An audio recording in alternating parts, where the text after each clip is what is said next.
योपालि 2026 को फुटबल विश्वकपमा फुटबलका धेरै नियमहरू परिवर्तन गरिएका छन्। समय बर्बाद गर्ने र खराब व्यवहार रोक्नको लागि फिफाले यो पटक 7 वटा कडा नियम ल्याएको छ। पहिलो र दोस्रो नियम, थ्रो इन र गोल किकमा 5 सेकेन्डको काउन्टडाउन। यदि खेलाडीले जानी समय फाल्न खोज्यो भने थ्रो इन सिधै विपक्षी टोलीलाई दिइनेछ। अनि गोलकिपरले गोल किक हान्न ढिला गरेमा सिधै विपक्षी टिमलाई कर्नर दिइनेछ। तेस्रो नियम 10 सेकेन्डको सब्स्टिट्युसन। मैदानबाट बाहिरिने खेलाडीले 10 सेकेन्ड भित्र सबैभन्दा नजिकको लाइनबाट बाहिर निस्किसक्नु पर्नेछ। ढिला गरेमा नयाँ खेलाडी 1 मिनेटसम्म छिर्न पाउँदैन र त्यो टिमले 1 मिनेटसम्म 10 जना मात्रै खेलाडी लिएर खेल्नु पर्ने हुन्छ। चौथो नियम 1 मिनेट मैदान बाहिर बस्नुपर्ने। अब नाटक गरेर समय बर्बाद गर्नै पाइँदैन। मैदानमा मेडिकल टिम बोलाएमा खेल सुरु भएपछि त्यो खेलाडी 60 सेकेन्डसम्म मैदान बाहिरै बस्नुपर्छ। गोलकिपर र टाउको चोटमा भने यो नियम लागू हुने छैन। पाँचौं नियम सबैभन्दा खतरनाक छ।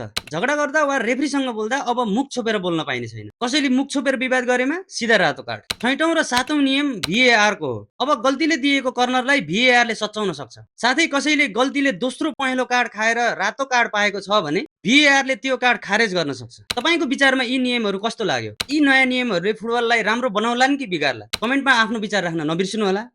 धन्यवाद।